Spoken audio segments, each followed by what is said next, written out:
Je vais pas vous dire bonne année, je vais pas vous dire bonne santé, parce que vous allez me dire que ça peut te foutre. Non, mais je serai avec vous, mes amis, hein, mes frères et sœurs en humanité, le 31 décembre prochain. Ah, bonjour, c'est Dieudonné. Bientôt, je suis au Canada, là, Montréal. Québec, Montréal, mardi, vendredi. Je suis bientôt chez vous.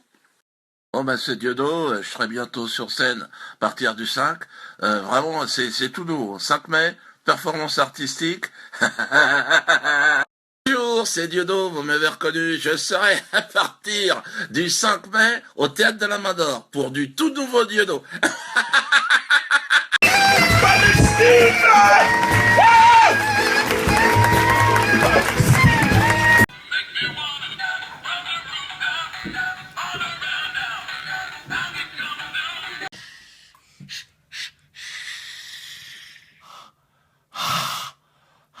Papa, Oui. le Père Noël, il existe pas. Et la vérité, ça existe? Comment on se Quoi, c'est des MMS? Oh, tu pues de la bouche. C'est toi qui pue de la gueule, dis donc. Papa, Oui. le Père Noël, il n'existe pas. Ah bon? Et les chambres à gaz? Papa, Oui, qu'est-ce qu'il y a?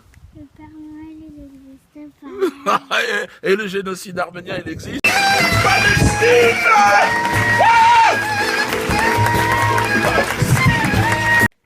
Papa, Ouais. le Père Noël, il n'existe pas. Oh, bah dis donc, et la traite des Noirs, ça existe? Non. Non. Initier, commencer cette fameuse tournée. Ça a été une journée pleine de rebondissements. Il y a plusieurs, d'ailleurs, personnes qui, sur place, étaient en colère lorsque, finalement, la décision de la plus haute instance juridique du pays, c'est le Conseil d'État qui a décidé, effectivement, de interdire ce fameux spectacle.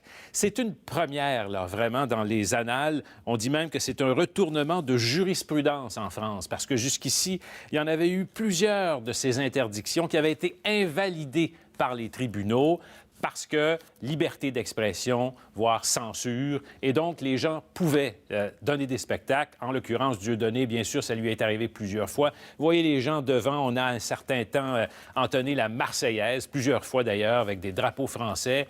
Il y avait quand même pas mal de policiers autour. On voulait éviter le plus possible là, des débordements. La foule était autour de 6 000 personnes. C'est à peu près le nombre de places qu'il y avait à l'intérieur, donc de billets qui avaient été vendus pour ce fameux spectacle. Et quelle publicité pour Dieudonné. Évidemment, la France crie victoire. Le gouvernement crie victoire. Dans un premier temps, il y avait eu cette directive de Manuel Valls, c'est le ministre de l'Intérieur, là, qui avait interdit le spectacle. Par la suite, c'était allé devant les tribunaux. Bien sûr, Dieudonné avait voulu amener ça devant les tribunaux et il avait gagné. Il avait gagné aujourd'hui même, là. On avait renversé cette décision-là du tribunal. Et finalement, rapidement, probablement une première, là, on avait réussi à demander au Conseil d'État qu'il se prononce là-dessus. Ça s'est fait d'une façon extrêmement rapide. C'est pour ça que dans le camp de Dieudonné, on dit qu'il y a quelque chose, évidemment, qui n'est pas normal, qu'on ait annulé si rapidement ce fameux spectacle. Reste une chose, maintenant, il y aura une vidéo de Dieudonné. Vous avez vu la voiture au début là, du reportage. C'est la voiture de Dieudonné. Il était à l'intérieur, il a quitté la place. Il avait demandé aux gens de se disperser. Mais dans une vidéo qu'il promet pour demain sur son site Web, il dit qu'il aura des images, donc il aura sa première véritable réaction à ces événements-là. Mais il ne faut pas oublier qu'il y a d'autres villes en France où il devait donner des spectacles. On parle d'Orléans notamment, on parle de Bordeaux aussi, qui avait aussi interdit ça.